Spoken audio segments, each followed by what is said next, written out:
ألم تر إلى الذين نافقوا يقولون لإخوانهم الذين كفروا من أهل الكتاب لئن أخرجتم لنخرجن معكم ولا نطيع فيكم أحدا أبدا وإن قتلتم لننصرنكم والله يشهد إنهم لكاذبون لئن أخرجوا لا يخرجون معهم ولئن قتلوا لا ينصرونهم ولئن نصروهم ليولن الأدبار ثم لا ينصرون لأنتم أشد رهبة في صدورهم من الله ذلك بأنهم قوم لا يفقهون لا يقاتلونكم جميعا إلا في قرى محصنة أو من وراء جدر بأسهم بينهم شديد تحسبهم جميعا وقلوبهم شتى ذلك بأنهم قوم لا يعقلون كمثل الذين من قبلهم قريبا ذاقوا وبال أمرهم ولهم عذاب أليم كمثل الشيطان إذ قال للإنسان اكفر فلما كفر قال إني بريء منك إني أخاف الله رب العالمين فكان عاقبتهما أنهما في النار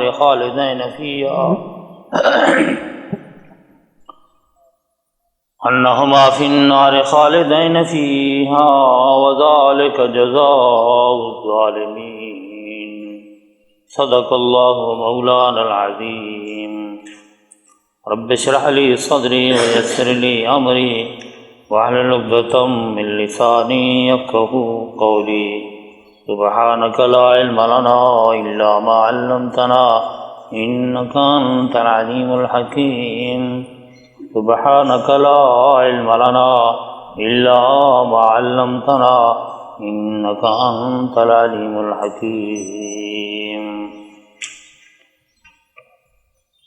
منافقین کی منافقت کا تذکرہ کیا جا رہا تھا۔ ایک وہ منافق تھے جنہوں نے رسول اللہ اور صحابہ کرام پر اعتراض کیا، جن کا ذکر سورہ مجادلہ میں تھا۔ ایک اس سے چھوٹے درجے کے منافقین جن کا سورہ حشر کی ابتدا میں ذکر ہوا، اسی طرح ان آیات میں بھی منافقین کا ذکر کیا جا رہا ہے اور ان کی منافقت کا طریقہ کار کہ کس طریقے سے انہوں نے منافقت کی۔ فرمایا الم تر الی الذین نافقوا یقولون لاخوانہم الذین کفروا من اہل الکتاب، کیا نہیں دیکھا تو نے، یعنی تجھے اس بات کا علم نہیں ہے، آپ نے ان کو لوگوں کی طرف نہیں دیکھا کہ نافقو، جنہوں نے منافقت کی۔ نافقہ ہے، نافقہ جو نافقو منافقتاً،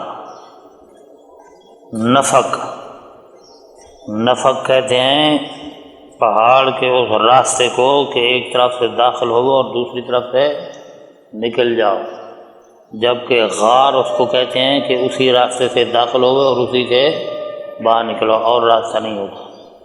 تو منافق ایک راستے سے آتا ہے اور دوسرے راستے سے نکل جاتا ہے، اس لیے اس کو منافق کہا جاتا ہے۔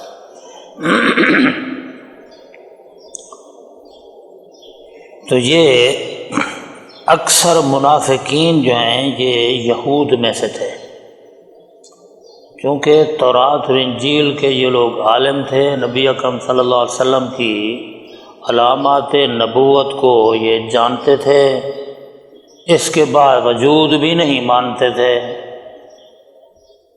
تو اس لیے جب انہوں نے دل سے نہ مانا تو یہ منافق رہے۔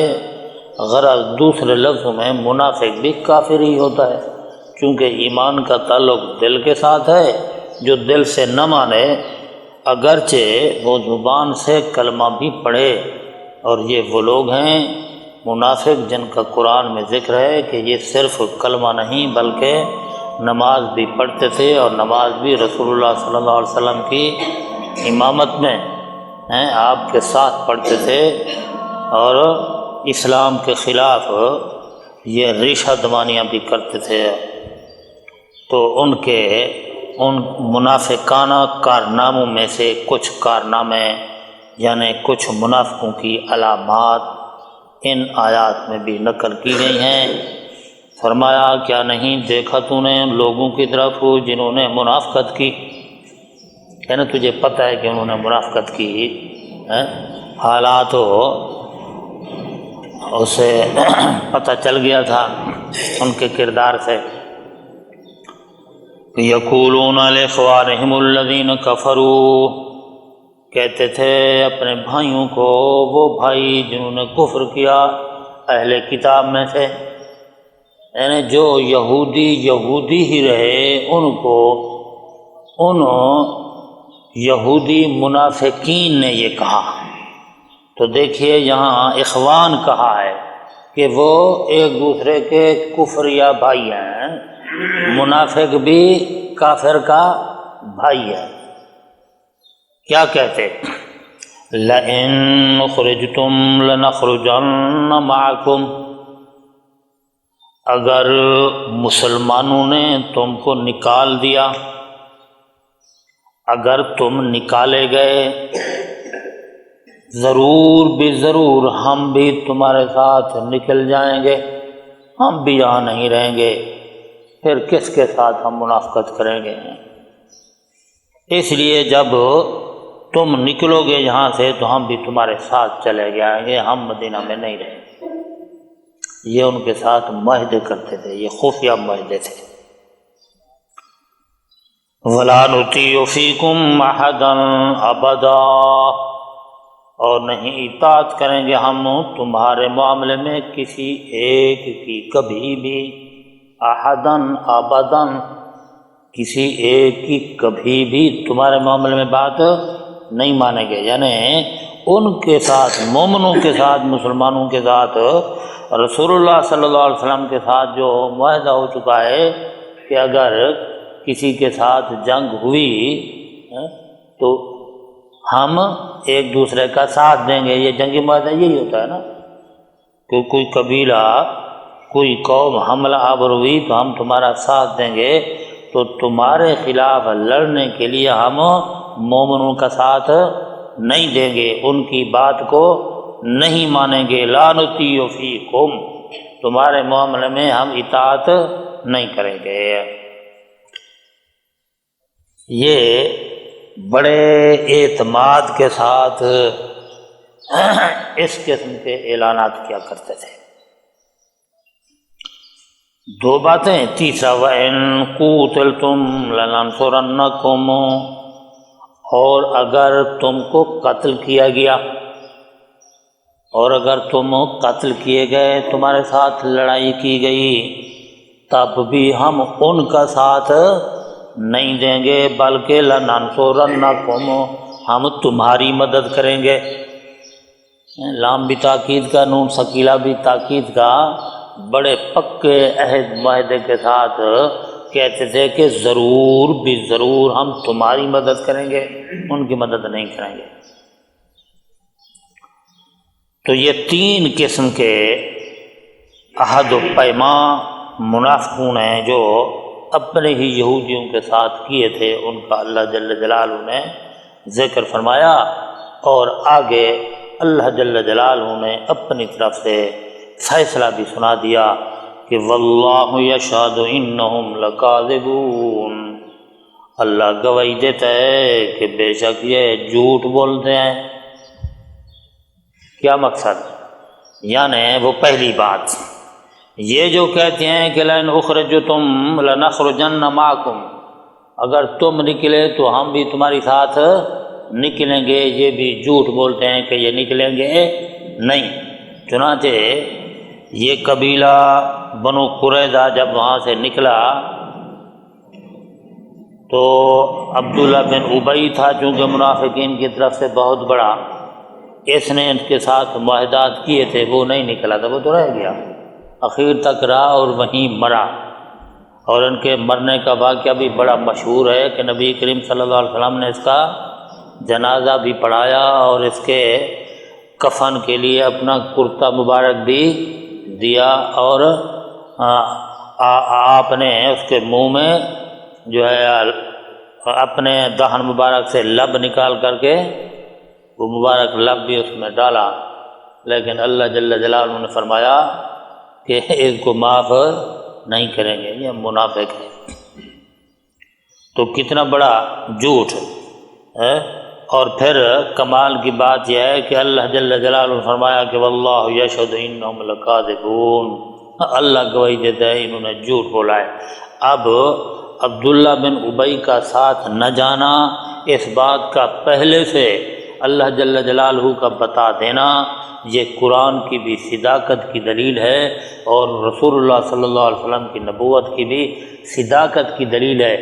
وہ بڑے بڑے عہد و پیما کر رہے ہیں کہ تم ہم نکلو گے تو ہم تمہارے ساتھ نکلیں گے، اور اللہ نے کہا کہ نہیں نکلیں گے، یہ نہیں نکلیں گے۔ بالآخر ہوا کیا کہ وہ نکل گئے اور ان کے ساتھ یہ معاہدے کرنے والے نہ نکلے، منافق نہ نکلے۔ تو معلوم ہوا اللہ جل جلالہ نے جو بات بتائی وہ سچ رہی، جو بات قرآن نے بتائی وہ سچی تھی، جو بات رسول اللہ صلی اللہ علیہ وسلم نے بتائی وہی سچ تھا۔ تو گویا اللہ بھی سچا، اللہ کی کتاب بھی سچی اور اللہ کا رسول بھی سچا۔ تو یہ تھا ان کا پہلا معاہدہ۔ دوسرا، وَإِن لَئِن اخرجوا لا يخرجون معهم، البتہ اگر نکالے گئے وہ تو نہیں نکلیں گے ان کے ساتھ، وہ نکالے گئے تو یہ نہیں نکلیں گے۔ دوسرا، وَلَئِن قُوتِلُوا لَا يَنصُرُونَهُمْ، اور البتہ اگر لڑائی کی گئی تو نہیں مدد کریں گے ان کی۔ اللہ جل جلالہ نے فرمایا وہ نکلیں گے بھی نہیں، اور میدان جنگ برپا ہوا تو یہ ان کی مدد بھی نہیں کریں گے۔ اور فرمایا وَلَئِن نَصَرُوهُمْ، اور البتہ اگر ان کی مدد کو آ بھی گئے، اور اگر ان کی مدد کو آ بھی گئے، کسی ہیلے بہانے سے چھپ چھپا کر کے ان کے پاس پہنچ بھی گئے، تو جب میدان کارزار ہوگا تو لَيُوَلُّنَّ الْأَدْبَارَ، یہ پیٹھ پھیر کر کے بھاگ جائیں گے۔ اللہ واللہ، یہ علم الہی ہے اور اللہ کی کتاب کی صداقت اور اللہ کے رسول کی رسالت و نبوت کی صداقت ہے کہ ایسا ہی ہوا کہ جب یہ میدان لگا تو یہ بھاگ نکلے۔ فرمایا ثم لا ينصرون، پھر جب ایسی صورتحال پیدا ہوگی تو پھر کسی طرف سے بھی مدد کے لیے کوئی کمک بھی نہ پہنچے گی، کہ جب یہ بنو نذیر کے بعد بنو قریظہ اور دوسرے قبائل نکلے تو یہ معاہدات کرنے والوں میں سے کوئی بھی ان کی مدد کو نہ آیا، اور نہ ان کے ساتھ وہ نکلے اور نہ کسی قسم کی کوئی کمک پہنچائی۔ ہاں اگر کوئی گئے بھی تھے تو وہ شکست خوردہ ہو کر کے بھاگے۔ اللہ اللہ، اللہ جل جلالہ فرماتے ہیں کہ یہ کیوں ایسا ہوگا کہ نہ یہ ان کی مدد کریں گے، نہ ان کے نکلنے پر یہ نکلیں گے، اور نہ میدان جنگ میں ان کا ساتھ دیں گے۔ کیوں؟ اس لیے کہ لَأَنْتُمْ أَشَدُّ رَهْبَةً، البتہ تمہارا بڑا سخت رعب ہے ان کے دلوں میں اللہ کے مقابلے میں، یعنی منافقوں کے دلوں میں مومنوں کا اتنا رعب پڑ گیا کہ اللہ سے بھی یہ زیادہ ان سے ڈرتے ہیں۔ یعنی قرآن کی عظمت، فصاحت و بلاغت کو دیکھو کہ بڑے مختصر انداز کے ساتھ قرآن نے یہ بات بتائی کہ چاہیے تو یہ تھا کہ یہ اللہ سے ڈرتے، لیکن یہ ظالم اللہ سے نہیں ڈرتے، اور ان کے دلوں میں مومنوں کا جو رعب پڑ گیا، اب تم سے ڈرتے ہیں۔ جب تم سے ڈرتے ہیں تو اس لیے وہ جو منافقت ہے، کوشش کرتے ہیں کہ ہماری منافقت کہیں ظاہر نہ ہو جائے۔ اس رعب اور دبدبے کی وجہ سے یہ نہ ان کے ساتھ نکلیں گے، نہ میدان جنگ میں ان کا ساتھ دیں گے، اور نہ کسی قسم کی ان کو مدد پہنچائیں گے۔ بلکہ کبھی کوئی ایسا معاملہ ہوا کہ یہ وہاں پہنچ بھی گئے تو لَيُوَلُّنَّ الْأَدْبَارَ، یہ پیٹ پھیر کر کے بھاگ جائیں گے۔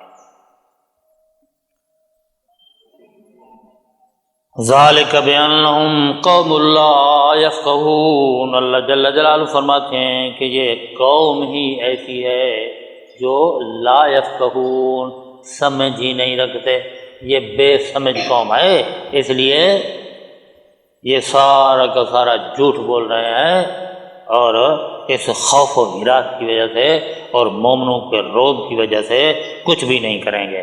تو دیکھیے ہمیشہ منافق ایسا ہی ہوتا ہے کہ ادھر بھی معاہدے کیے ہوئے ہیں اور ادھر بھی معاہدے کیے ہوئے ہیں، یہ منافقوں کی علامت ہوتی ہے۔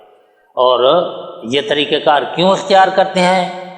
وہی کہ اگر پلہ بھاری رہا بنو قریظہ کا تو بھاگ کر کے ان کے ساتھ مل جائیں گے کہ ہم نے تو تمہارے ساتھ معاہدہ کیا تھا، ہم کیسے پکے نکلے معاہدے کے، ان کا ساتھ دیں گے۔ اور اگر پلہ بھاری رہا مومنوں کا تو ان کے ساتھ مل جائیں گے اور ان سے کہیں گے ہم نے تو تمہارے ساتھ معاہدہ کیا تھا، دیکھیے پھر ہم کیسے مخلص ہیں۔ یہ بے سمجھ قوم ہے۔ اللہ جل جلالہ فرماتے ہیں لا یقاتلونکم جمیعا، آج بھی یہی پوزیشن ہے کہ وہ کلمہ گو کافر جن کو قرآن نے منافق کہا ہے، ان کی علامت یہی ہے کہ ان کے مسلمانوں کے ساتھ بھی معاہدات ہیں اور یہودیوں کے ساتھ بھی معاہدات ہیں، اپنے ذاتی مفاد کی خاطر کہ ہمارے اقتدار کو طول ملے گا، اس لیے جب دیکھتے ہیں کہ پلہ بھاری رہا یہودیوں کا تو پھر ان کے ساتھ مل جائیں گے، اور اگر پلہ بھاری ہوا مسلمانوں کا، مومنوں کا، تو پھر ان کے ساتھ مل جائیں گے۔ اللہ جل جلالہ نے فرمایا یہی منافق ہیں، ان کے ہاں کوئی ذرہ برابر بھی ایمان نہیں ہے اور یہ ان کے ہی بھائی ہیں۔ اور ساتھ یہ بھی فرمایا کہ ان کو جو بڑی امیدیں ہیں کہ وہ بڑے طاقتور ہیں، کیوں بھی انہوں نے بھی آپس میں ظاہری طور پر نصارہ کے ساتھ اور دوسرے یہود قبائل کے ساتھ معاہدہ کیا ہوا ہے، جنگی معاہدے ان کے ہو چکے ہیں۔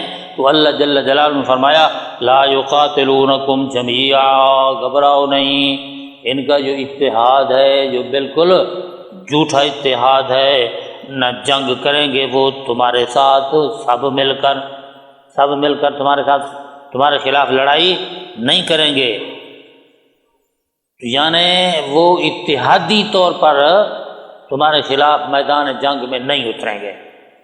الا فی قری محصنۃ او من وراء جدر، ہاں بستی کے جو وہ کوٹ ہیں یا علاقے کے جو قلعے ہیں وہیں پر مقابلہ ہو سکتا ہے، اور سارے مل کر کے حملہ آور ہوں ایسا نہیں ہوگا۔ یا یہ ہے کہ من وراء جدر، یہ دیواروں کی اوٹ میں کھڑے ہو کر کے تم پر کوئی حملہ کریں، ریشہ دوانیاں کریں تو یہ الگ بات ہے، ورنہ یہ اتحاد کر کے جیسا کہ ظاہری طور پر نظر آ رہا ہے ایسے تمہارے مقابلے میں کبھی بھی نہیں آئیں گے۔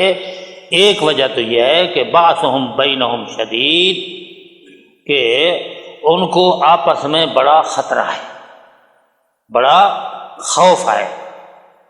تحسبہم جمیعا، تمہارا یہ گمان ہے ان کے بارے میں کہ یہ مجتمع ہو چکے، یہ اکٹھے ہو چکے، حالانکہ قلوبہم شتیٰ، ان کے دل جدا جدا ہیں، ان کے دل جدا جدا ہیں، ہر ایک اپنے مفاد کی خاطر ایسے ظاہری طور پر کھڑا ہوا ہے، ورنہ دلی طور پر یہ ایک دوسرے کے قریب نہیں، ان کا بڑا اختلاف ہے۔ یعنی اختلاف کا تو کمال یہ ہے کہ نصارہ کہتے ہیں کہ ہمارے نبی حضرت عیسیٰ علیہ السلام کو یہودیوں نے پھانسی لگا دیا۔ اب جن دو قوموں کا نظریہ یہ ہو کہ ایک دوسری قوم کے نبی کا قاتل ہو، ان کا آپس میں اتفاق ہو سکتا ہے؟ اللہ اللہ۔ بعضهم بینہم شدید تحسبهم جمیعا وقلوبهم شتیٰ، اگرچہ آپ کو یہ گمان ہے کہ یہ اکٹھے ہیں، ان کے دل جدا جدا ہیں، ذالک بانہم قوم لا یعقلون، اس لیے کہ یہ قوم ہی لا یعقل ہے، بے عقل قوم ہے، اس لیے ان سے گھبرانے کی ضرورت نہیں ہے۔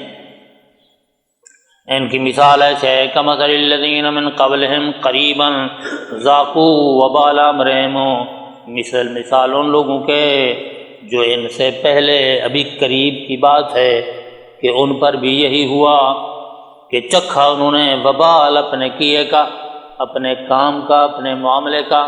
یہ میدان بدر کی بات ہے۔ میدان بدر چونکہ ان واقعات سے پہلے ہو چکا تھا، ان حالات سے، کیونکہ منافق تو پیدا ہوا ہے نا مدینے میں، اور یہ جنگیں تو آتے ہی ہو گئی تھیں۔ تو فرمایا جیسا کہ میدان بدر میں ان کافروں کے ساتھ ہوا، یا میدان احد میں یہ عبداللہ بن ابی اپنے 300 کا لشکر لے کر کے واپس چلا گیا، یہ ان کی وہی مثال ہے۔ وَلَهُمْ عَذَابٌ أَلِيمٌ، اور ان کے لیے عذاب ہے دردناک۔ اور دوسرے کمثل الشیطان، مثال شیطان کے، اذ قال للانسان اکفر، کہ جب کہا شیطان نے کسی انسان کے لیے کہ کفر کر، فلما کفر، جب اس نے کفر کیا، قال انی بریء منک، تو کہنے لگا میں تو اس سے بری ہوں، انی اخاف اللہ رب العالمین، بے شک میں تو ڈرتا ہوں اللہ سے جو پالنے والا ہے سارے جہانوں کا۔ یہ اس واقعے کی طرف اشارہ ہے کہ میدان بدر میں یہ شیطان صاحب بھی اپنا لشکر لے کر کے ایک عربی سردار کی شکل میں تشریف فرما ہوئے تھے، اور ان کو پھر ابھارا جنگ کے لیے کہ شاباش تکڑے ہو جاؤ، میں تمہارے ساتھ ہوں۔ اور جب یہ جانے لگا تو ایک سردار نے اس کے ہاتھ کو بھی پکڑا کہ ابھی تو تم ہمارے ساتھ عہد معاہدے کر رہے تھے اور یہ کیا؟ تو کہنے لگا انی ارا ما لا ترون، جو میں دیکھتا ہوں تم نہیں دیکھتے کہ آسمانوں سے فرشتے نازل ہو چکے ہیں۔ یہ پھر دم دبا کے نکلا۔ تو فرمایا ان منافقین کا حال اسی شیطان کا ہے کہ ان منافقوں نے ان کو ابھارا بھی، جنگ پر آمادہ کیا، اور جب میدان کارزار بنا تو یہ گئے اور وہ گئے۔ کمثل الشیطان، مثال شیطان کے، جب کہا انسان کے لیے کفر کر، فلما کفرا، جب وہ کفر کر گزرا، قال انی بریء منک، تو کہنے لگا میں تو تجھ سے بری ہوں، انی اخاف اللہ رب العالمین، میں تو ڈرتا ہوں اللہ سے جو پالنہار ہے سارے جہانوں کا، جو پروردگار ہے سارے جہانوں کا۔ کتنا نیک بزرگ بن گیا ہے۔ یہ شیطانی کردار ہے، شیطان ایسا کرتا ہے، تو گویا منافق بھی ایسا کرتے ہیں جیسے شیطان کرتا ہے۔ اللہ جل جلالہ فرماتے ہیں کان عاقبتہما انہما فی النار، سن لو ان کا انجام وہی ہے کہ دونوں کے دونوں فی النار، جہنم کی آگ میں ڈالے جائیں گے۔ یعنی یہ اکسانے والا شیطان بھی اور کرنے والا کفر بھی، کفر کرنے والا کافر اور اکسانے والا شیطان، یہ برابر کے مجرم ہیں، اگرچہ وہ اپنی صفائی پیش کر رہا ہے کہ انی اخاف اللہ رب العالمین۔ اس بے ایمان نے مسلمانوں کے خلاف، رسول اللہ کے خلاف یہ ساری تدبیریں اور ترکیبیں بھی بتائیں، ان کو ابھارا اور ترغیبیں بھی دیں، اور اب کہ بری بھی ہو گیا ہے تو یہ کہہ کر کے میں تم سے بری ہوں، بری نہیں ہو سکتا۔ فرمایا کفر کرنے والا بھی اور کفر کرانے والا دونوں انہما فی النار، دونوں جہنم کی آگ میں ہیں، اور ایسی آگ کے خالدین فیہا، ہمیشہ ہمیشہ اسی جہنم میں رہیں گے۔ وذالک جزاء الظالمین، اور ایسی ہی ہوتی ہے سزا بے انصاف لوگوں کی، انہوں نے بے انصافی کی ہے۔ یہ رسول اللہ صلی اللہ علیہ وسلم کی نبوت کی بھی صداقت کو سمجھتے ہیں کہ انہوں نے معجزات دیکھے، اور ان کو یہ بھی پتہ ہے کہ جو کچھ ہم نے اکیلے رات کی تاریکی میں اور بند کمروں میں میٹ کے اور مشورے کیے ہیں وہ بھی اللہ جل جلالہ نے اس کو بتا دی ہے، یہ سب کچھ سمجھتے ہیں۔ اس لیے یہ منافقت کرنے کے باوجود اور شیطان کے ساتھی ہونے کی وجہ سے یہ دونوں شیطان بھی اور یہ بھی جہنم میں ہی جائیں گے۔ اس لیے مومنوں کو حکم ہوا کہ یا ایھا الذین آمنوا اتقوا اللہ، اے ایمان والو اللہ سے ڈرتے رہو۔ خیال کرنا کہ کہیں یہ صفتیں جو منافقوں میں ہیں تم میں نہ آ جائیں، تو یہ اللہ جل جلالہ نے وہ کیا کہتے ہیں یہ ڈرایا ہے اور جھنجھلایا ہے تاکہ مومن مسلمان جو ہے اس قسم کی جو ہے اسلام کی اور رسول اللہ کی اور صحابہ کرام کی مخالفت سے باز رہیں، ورنہ ایمان باقی نہ رہے گا۔ دعا کریں اللہ جل جلالہ ہمیں صحابہ کے ساتھ محبت اور رسول اللہ کی شفاعت اور ایمان کامل نصیب فرمائے۔ اقول قولی ھذا والحمد للہ رب العالمین، نحمدہ ونصلی علی رسولہ الکریم، اما بعد فاعوذ باللہ من الشیطان الرجیم، بسم اللہ الرحمن الرحیم، یا ایھا الذین آمنوا اتقوا اللہ ولتنظر نفس ما قدمت لغد واتقوا اللہ ان اللہ خبیر بما تعملون، ولا تكونوا كالذين نسوا الله فأنساهم أنفسهم أولئك هم الفاسقون، لا يستوي أصحاب النار وأصحاب الجنة هم الفائزون، لو أنزلنا هذا القرآن على جبل لرأيته خاشعا متصدعا من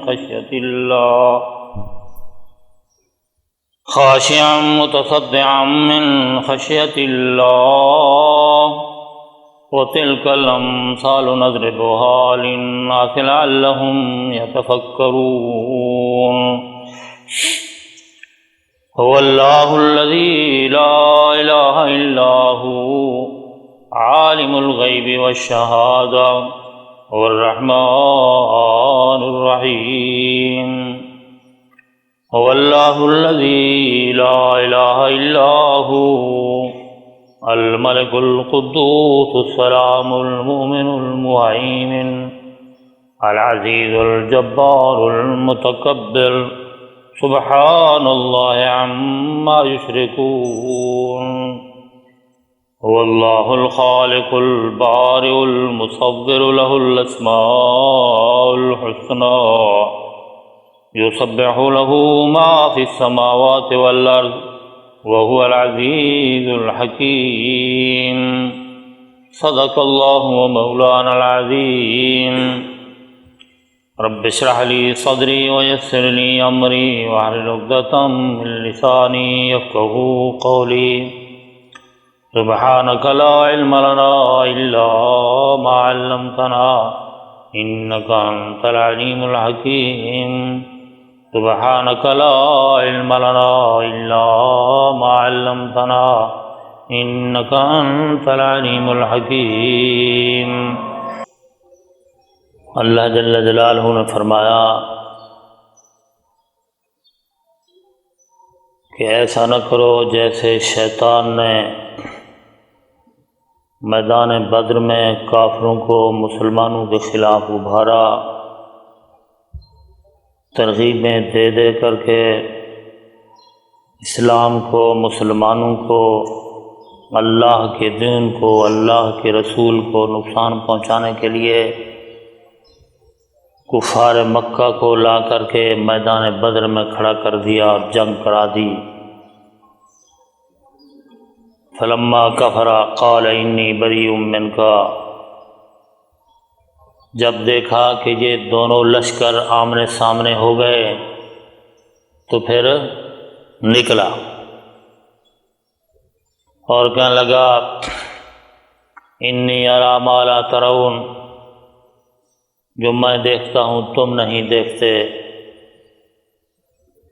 اس وقت آسمانوں سے اللہ کے فرشتے نازل ہو چکے تھے، اس لیے جس سردار کے ساتھ یہ کھڑا باتیں کر رہا تھا یہ بھی کسی سردار کی شکل میں تھا، تو وہ اسے پکڑنے کی کوشش بھی کرتا رہا لیکن یہ بھاگ گیا۔ تو اللہ جل جلالہ نے فرمایا کان عاقبتہما انہما فی النار، یہ ترغیب دینے والا بھی جہنمی ہے اور کفر کرنے والا بھی جہنمی ہے۔ ان دونوں کا انجام یہی ہے کہ ہمیشہ ہمیشہ یہ جہنم میں رہیں گے۔ اللہ جل جلالہ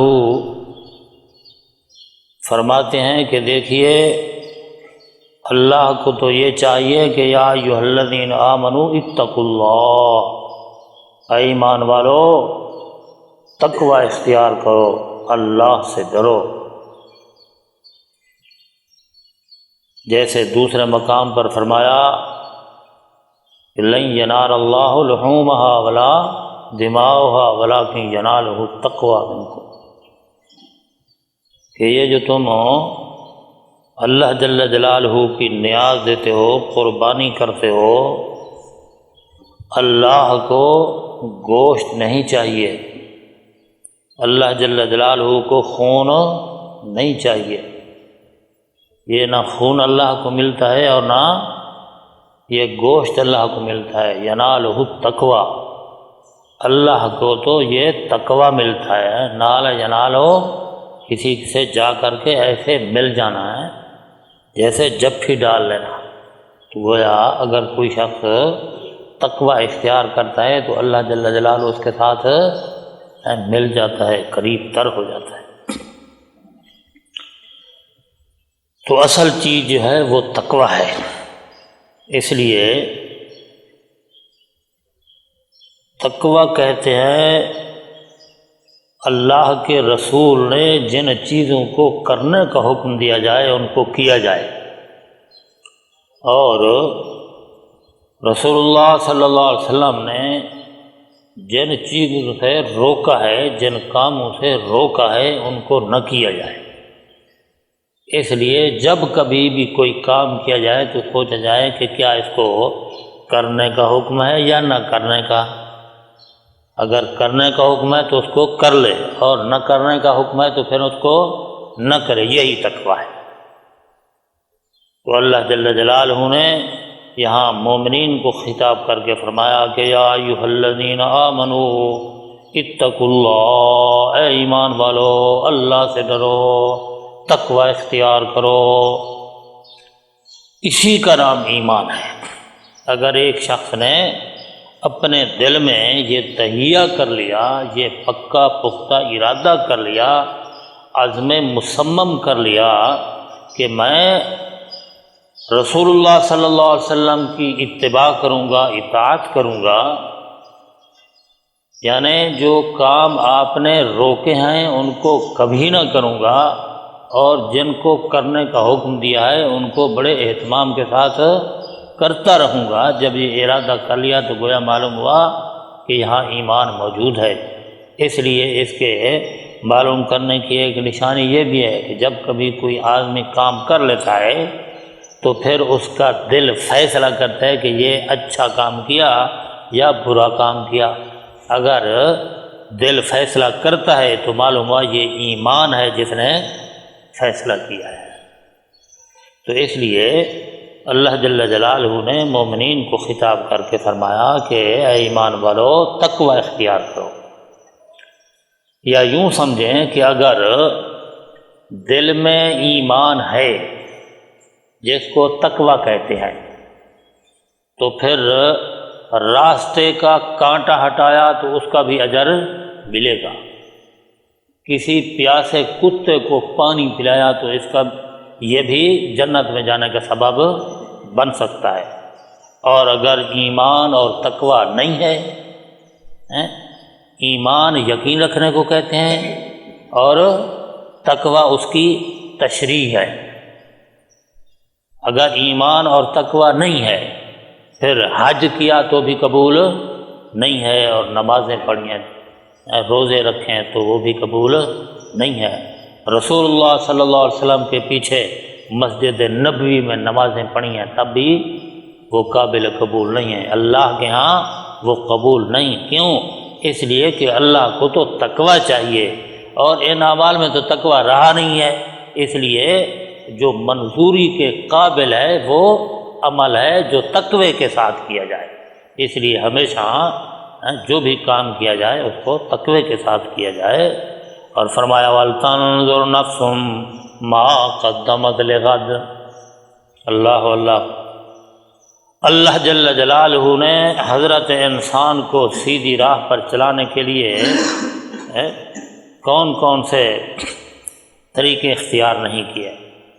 یہ بھی ایک طریقہ ہے، ایک تو ہے کہ تقوی اختیار کرے، دوسرا یہ ہے کام کرنے سے پہلے سوچے کہ یہ اچھا کام کر رہا ہوں یا برا، اور پھر وَلْتَنظُرْ نَفْسٌ مَا قَدَّمَتْ لِغَدٍ، پھر اپنے تئیں مراقبہ کرے، اپنے تئیں یہ سوچے، چاہیے کہ دیکھے ایک جی یا دیکھے ہر جی، ہر نفس، ہر آدمی کہ ما قدمت لغد، اس نے کل کے لیے آگے کیا بھیجا ہے۔ کیوں؟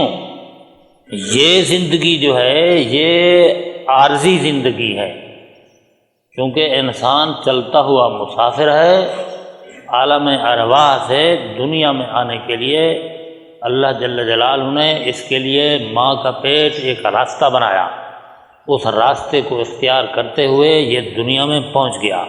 اب دنیا سے، عالم دنیا سے اس نے عالم آخرت میں جانا ہے، اور عالم آخرت میں جانے کے لیے یہ عالم برزخ کا راستہ اختیار کرے گا، جس کو عالم قبر بھی کہتے ہیں۔ تو اس لیے یہ چلتا ہوا مسافر ہے۔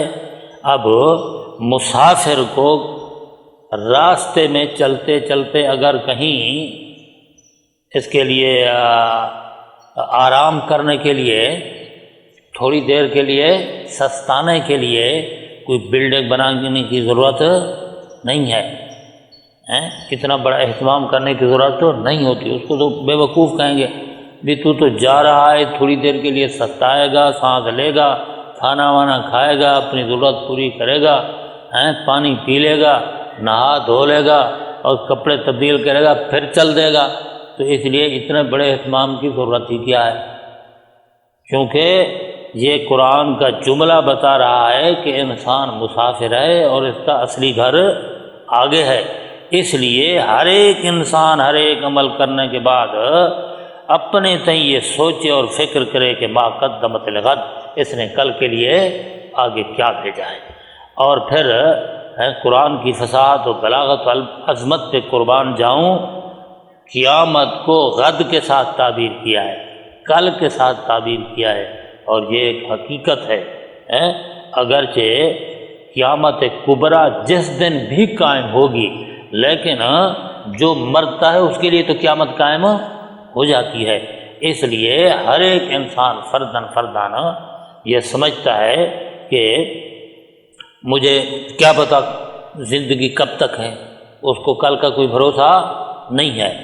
موت ایک ایسی چیز اللہ جل جلالہ نے بنائی ہے کہ انسان کے ساتھ یہ موت کی فکر لگا کر کے متنبہ کیا گیا ہے کہ دیکھیے کہ تیری زندگی ہے کسی کے دست قدرت میں ہے، اور تجھے اپنے زندگی کا کل تک کا بھی بھروسہ نہیں ہے۔ ہو سکتا ہے کہ کل کے آنے سے بھی پہلے یہ روح اس قفس عنصری سے پرواز کر جائے۔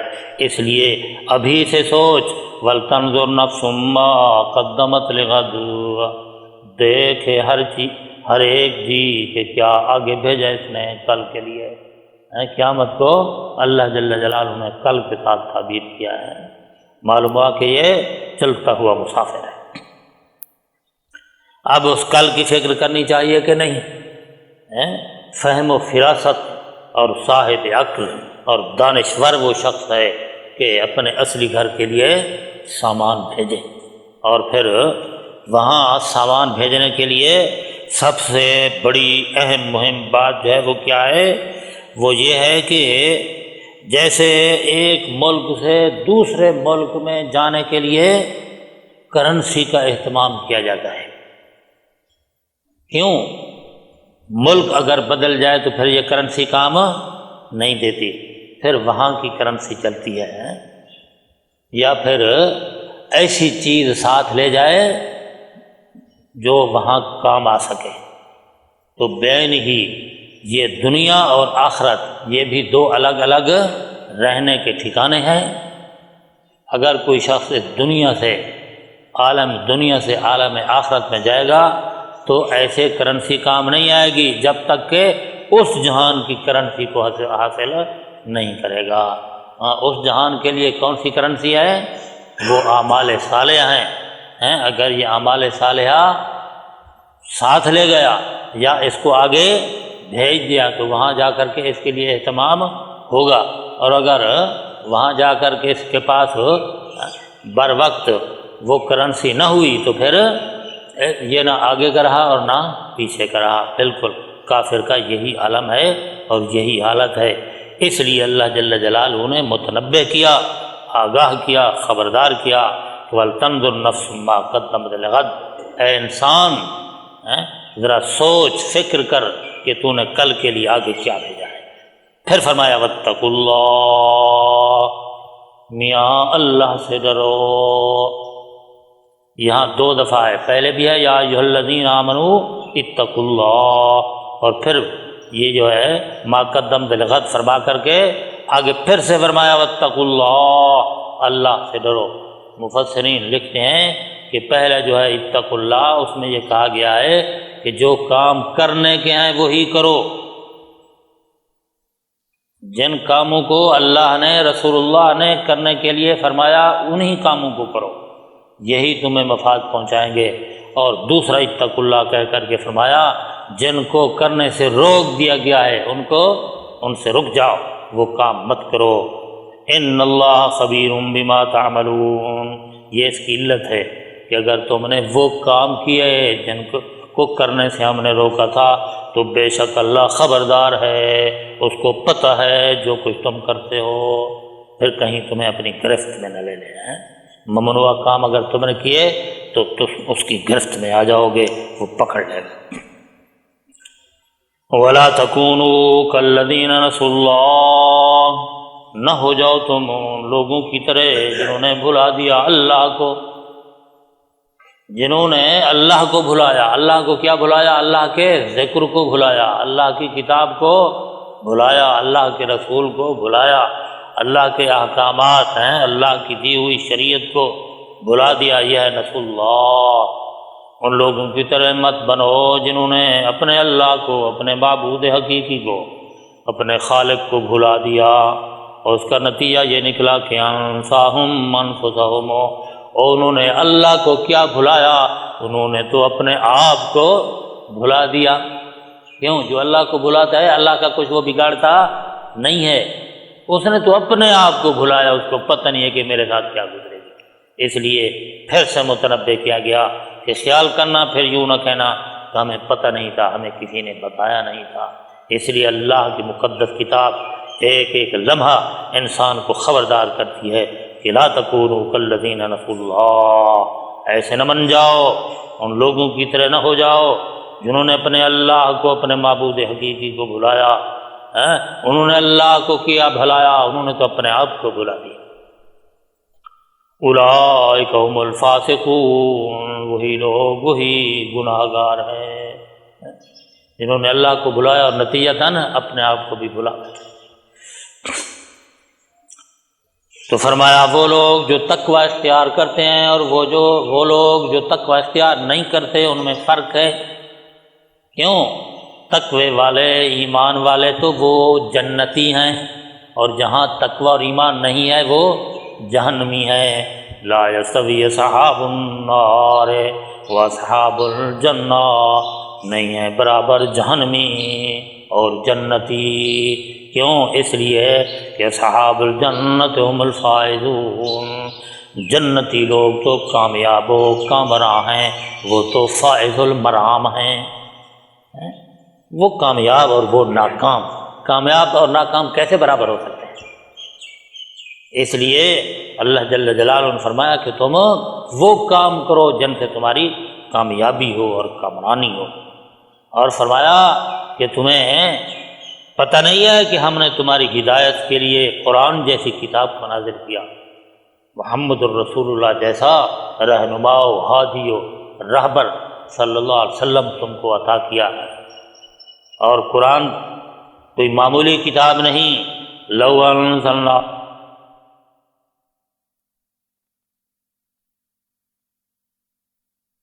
کچھ مفسرین کی رائے ہے کہ بالفرض محال اگر ہم یہ قرآن پہاڑوں پر نازل کرتے تو اس کتاب کی عظمت اور شان کی وجہ سے یہ پہاڑ پھٹ جاتے، اور یہ پہاڑ جیسی سخت ترین مخلوق دب کر کے رہ جاتی، یعنی پہاڑوں کو بھی نافرمانی کرنے کی جرأت نہ رہتی ہے۔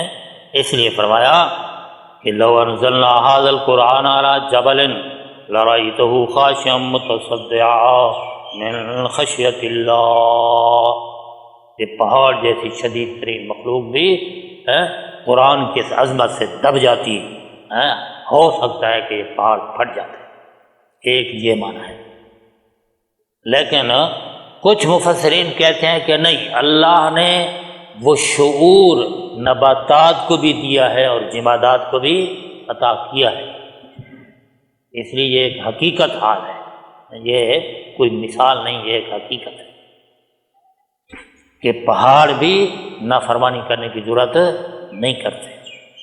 تو یہ مثال دے کر کے پوری کی پوری کائنات کے بارے میں یہی ہے کہ جس مخلوق کو بھی اللہ جل جلالہ نے پیدا فرمایا، اللہ کی کوئی مخلوق بھی نافرمانی نہیں کرتی، وہ حجم میں بڑی ہے، طوالت میں بڑی ہے، آسمانوں کی طرح یا پہاڑوں کی طرح بڑی ہے یا سمندروں کی طرح بڑی ہے، کوئی بھی مخلوق اللہ کی نافرمان نہیں ہے، اور صرف حضرت انسان ہے، اور ان کے دل ایسے سخت ہیں کہ ان پر قرآن اثر ہی نہیں کرتا ہے، کیونکہ پیچھے ذکر آ رہا تھا کہ ان کا وہ منافقین کا، تو منافقین کے بارے یہ بات بتائی جا رہی ہے کہ معلوم ہوا کہ منافق کا دل پہاڑوں سے بھی زیادہ سخت ہے، پہاڑ اس کے مقابلے میں کیا ہے۔ اگر نازل کرتے ہم اس قرآن کو پہاڑوں پر، البتہ دیکھتا تو اس کو کہ وہ دب جاتے اور پھٹ جاتے اللہ کے خوف سے۔ وَتِلْكَ الْأَمْثَالُ نَضْرِبُهَا لِلنَّاسِ، اور یہ مثالیں ہیں بیان کرتے ہیں ہم یہ مثالیں لوگوں کے لیے، لَعَلَّهُمْ يَتَفَكَّرُونَ، تاکہ یہ غور و فکر کریں۔ کہاں؟ پہاڑوں میں جا کر نہیں، قرآن کو پڑھ کر کے غور و فکر کریں، اور پھر قرآن نشاندہی کرے گا کہ درخت کو دیکھ کر بھی غور و فکر کرو، نباتات و جمادات اور جبال کو بھی دیکھ کر کے غور و فکر کرو، کہ ساری کی ساری مخلوق فرما بردار ہے۔ انسان تجھ کو اللہ جل جلالہ نے کروڑوں بے بہا لاشمار بے شمار نعمتوں سے نوازا ہے، اور تو شکر نہیں کرتا ہے۔ وَإِن تَعُدُّوا نِعْمَتَ اللَّهِ لَا تُحْصُوهَا، ہے تجھے چاہیے کہ تو غور و فکر کر، ایک ایک اللہ کی مخلوق ہے، اللہ کی وحدانیت کی دلیل ہے اور بین دلیلیں ہیں، اس لیے ہمیشہ غور و فکر کرنا چاہیے۔ ہمارے ایک دوست ہے، وہ کہتے تھے کہ اللہ تعالیٰ نے تم کو عقل دیا ہے، چلو روزانہ نہیں تو کبھی کبھی تو استعمال کر لیا۔ تِلْكَ الْأَمْثَالُ نَضْرِبُهَا لِلنَّاسِ لَعَلَّهُمْ يَتَفَكَّرُونَ، یہ مثالیں ہیں بیان کرتے ہیں ہم لوگوں کے لیے تاکہ غور و فکر کریں۔ تو غور و فکر کرنے کے بعد نتیجہ کیا نکلتا ہے؟ هُوَ اللَّهُ الَّذِي لَا إِلَٰهَ إِلَّا هُوَ، جب غور و فکر ہوگا تو یہی ثابت ہوگا کہ وہی ہے اللہ، وہ ذات ہے کہ نہیں ہے کوئی معبود مگر وہی، نہیں ہے کوئی پکار کے لائق مگر وہی۔ کیوں؟ اس لیے کہ عالم الغیب، چھپی چیزوں کو جاننے والا اللہ، تو اس لیے معبود بھی اللہ۔ عالم الغیب والشہادہ، چھپی چیزوں کو بھی جاننے والا اللہ اور ظاہری چیزوں کو بھی جاننے والا اللہ۔ والرحمن، نہایت ہی رحم والا، الرحیم، بڑا ہی مہربان۔ رحمان بھی اللہ، رحیم بھی اللہ، اس لیے معبود بھی اللہ۔ هو اللہ الذی لا الہ الا ہو، یہ توحید کے مراتب ہیں کہ اللہ وہ ہے جس نے، وہی ہے اللہ، وہ ذات ہے کہ نہیں ہے کوئی معبود مگر وہی، صرف اور صرف وہی معبود ہے اور کوئی معبود نہیں ہے۔ یہ دنیا و کائنات کا انسان کوئی جانوروں کی پوجا کرتا ہے، کوئی درختوں کی، کوئی جمادات کی، پہاڑوں کی، پتھروں کی پوجا کرتا ہے۔ حقیقت کیا ہے کہ لا الہ الا ہو، اللہ کے بغیر کوئی معبود نہیں ہے۔ اور ایسا معبود ہے کہ الملک، وہ بادشاہ ہے، ساری کائنات پر بادشاہی اسی کی ہے، آسمانوں پر بھی بادشاہی اسی کی، فضاؤں میں بھی بادشاہی اسی کی، اور زمین میں بھی بادشاہی اسی کی، سمندروں میں بھی بادشاہی اسی کی، اور پہاڑوں میں بھی بادشاہی اسی کی۔ هو الملک، وہ بادشاہ ہے، ایسا بادشاہ ہے کہ القدوس، عیبوں سے پاک ہے، کہ زمانہ ماضی میں اس کی بادشاہت میں کبھی کوئی نقصان نہیں ہوا، کبھی چاند نے نافرمانی کی ہو، کبھی سورج چاند ستاروں نے نافرمانی کی ہو، نہیں، الملک القدوس، زمانہ ماضی میں اس کی بادشاہت میں کبھی کوئی فرق نہیں آیا۔ السلام، اور وہ سلامتی والا، یعنی زمانہ مستقبل میں بھی اس کی بادشاہت کو، اس کی حکمرانی کو کبھی کوئی زوال نہ آئے گا، کبھی کوئی نقصان نہیں ہوگا۔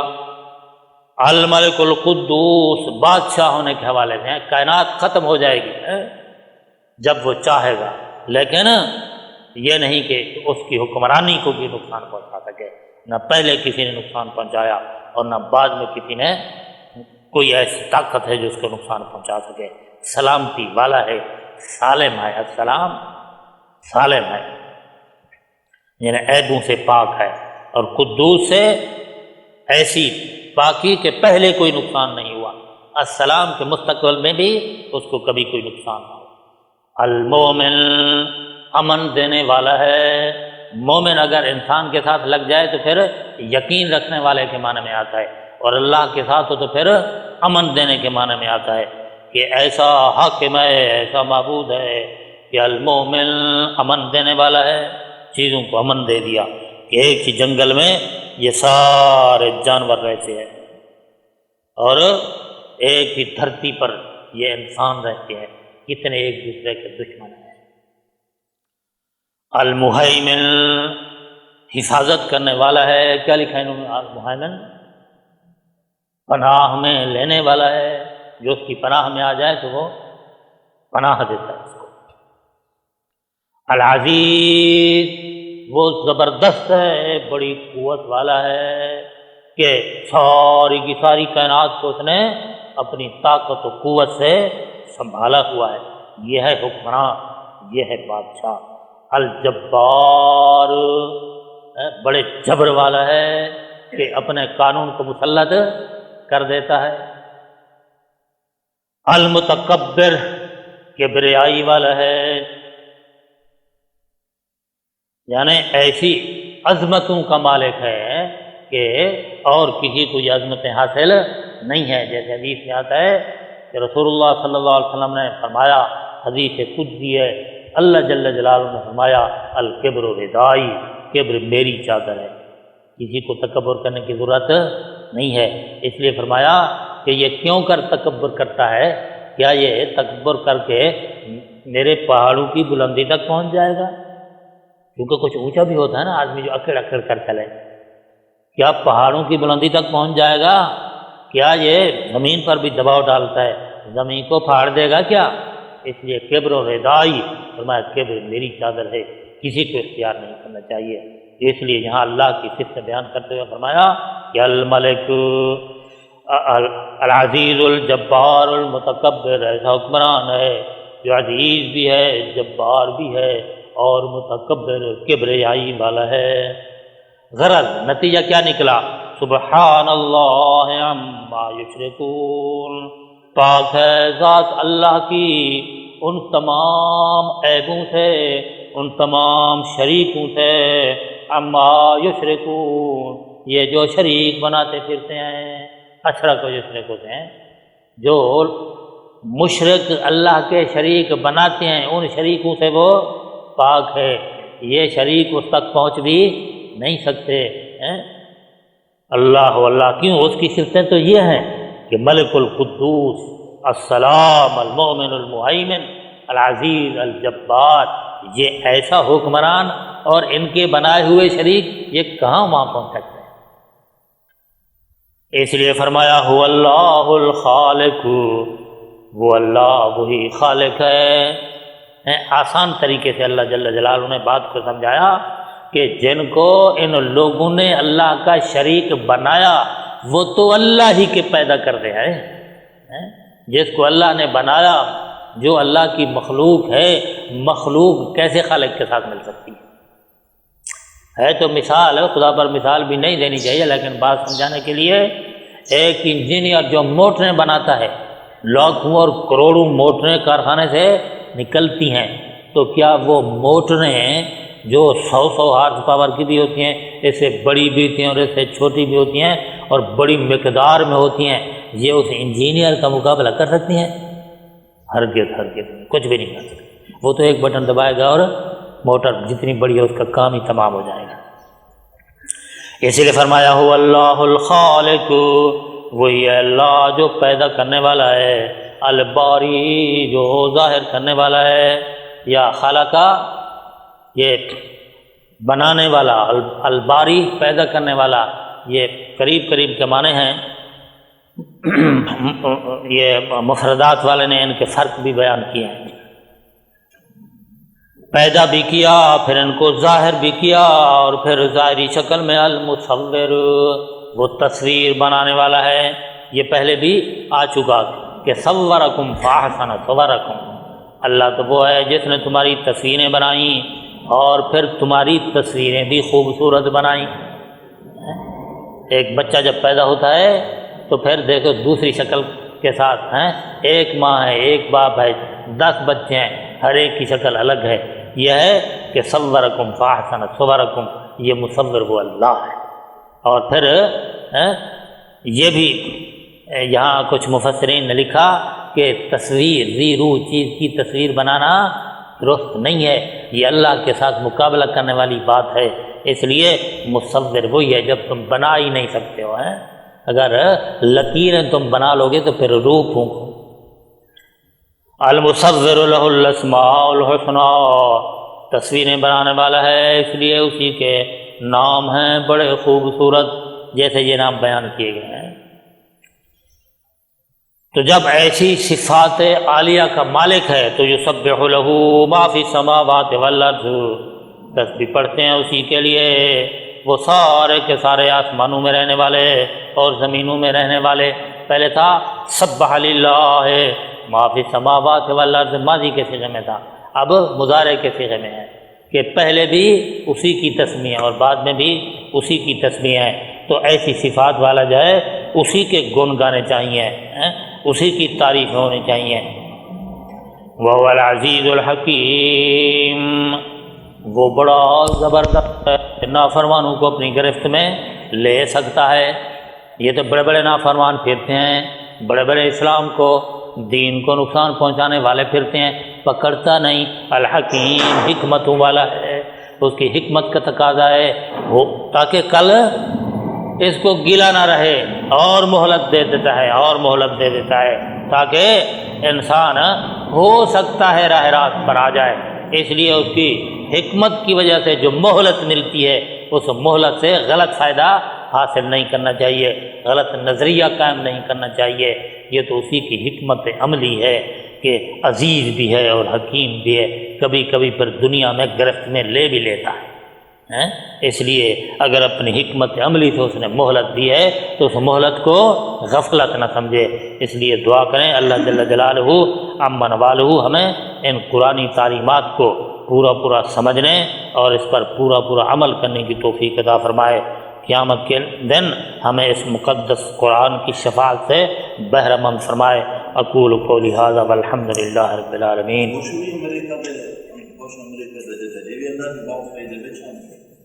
اللہم صلی علی محمد وعلی آل محمد افضل صلواتک بعد معلوماتک بارک وسلم علیہ۔ اللہم ارنا الحق حقا وارزقنا اتباعہ، اللہم ارنا الباطل باطلا وارزقنا اجتنابہ، اللہم استر عوراتنا وآمن روعاتنا، اللہم اعنا علی ذکرک وشکرک وحسن عبادتک، اللہم وفقنا لما تحب وترضى، اللہم وفقنا لما تحب وترضى، اللہم انصر الاسلام والمسلمین، اللہم اید الاسلام والمسلمین، اللہم اعز الاسلام والمسلمین، اللہم لعن الکفرۃ والفجر والیہود والنصارى والامریکیین واولیاءہم، اللہم شتت شملہم، اللہم فرق جمعہم، اللہم خالف بین کلمتہم، اللہم زلزل اقدامہم، اللہم دمر دیارہم، اللہم خرب بنیانہم، اللہم دمر دیارہم، اللہم شتت شملہم، اللہم مزقہم کل ممزق، اللہم انا نجعلک فی نحورہم ونعوذ بک من شرورہم، اللہم استر عوراتنا وآمن روعاتنا، اللہم استر عوراتنا وآمن روعاتنا، اللہم انا نجعلک فی نحورہم ونعوذ بک من شرورہم۔ ربنا تقبل منا انک انت السمیع العلیم وتب علینا انک انت التواب الرحیم، وصلی اللہ تعالی علی خیر خلقہ محمد وعلی آلہ وصحابہ اجمعین برحمتک یا ارحم الراحمین۔